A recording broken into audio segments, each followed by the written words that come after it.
In the shadow of Mount Shasta, the little town of Montague is the last remaining human settlement on Earth. Reedy has set this proxy city aside for his most willing protégés. It's inhabited by pinheads, wheezers, fatheads, and rank dealers. They're the new normal for what is left of humanity. Underneath this city at night in great underground caverns are Reedy's Danky boys. 10 million in number, they slumber under the city at night and cross the valley plains by train during the day. The reason for the trains are unknown, but they churn out great smoke as they move every day. After the events of Telos a couple years prior, Jim, Girion, and Russ have all survived, but rarely interact with each other for fear of making Reedy more powerful. Russell, now going by the name Saito, is a heavy-drinking gunslinger determined to see the world end. Jim, mostly now called Jim Bob or Jim Boy or Jimmy, is an optimist. Groomed to be a master minion, he had a taste of the dark side, but came back and is determined to stop Reedy at all costs. Girion, who is known as the Lone Gun, mainly spent the last decade satisfying his gold fever and is now returning to the land in the shadow of Telos to end Reedy once and for all. The three meet again in a tavern in the outskirts of town and begin to plan their redemption.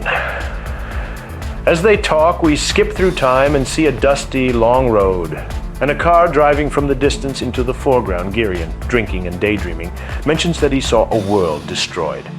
It wasn't overnight, it wasn't by force, it was by will alone.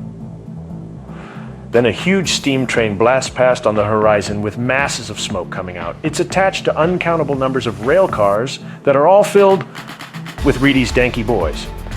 Out of the dust, we see a glimmer on a hill. It is the glimmer of a scope on a long-barreled sniper rifle.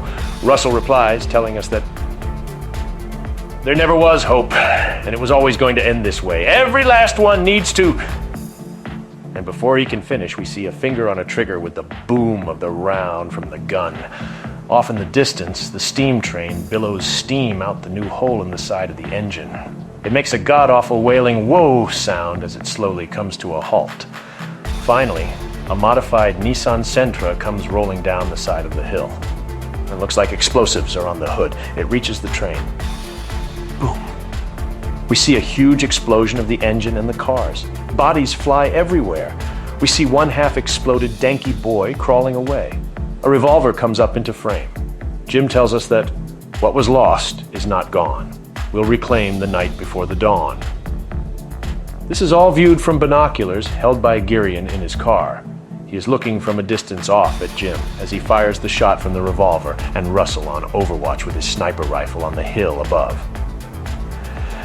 And from here, the adventure begins, set in the post-apocalyptic West.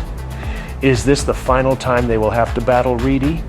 Or are they destined to do this dance for the rest of all time? Stay tuned for more adventures from the land of Telos.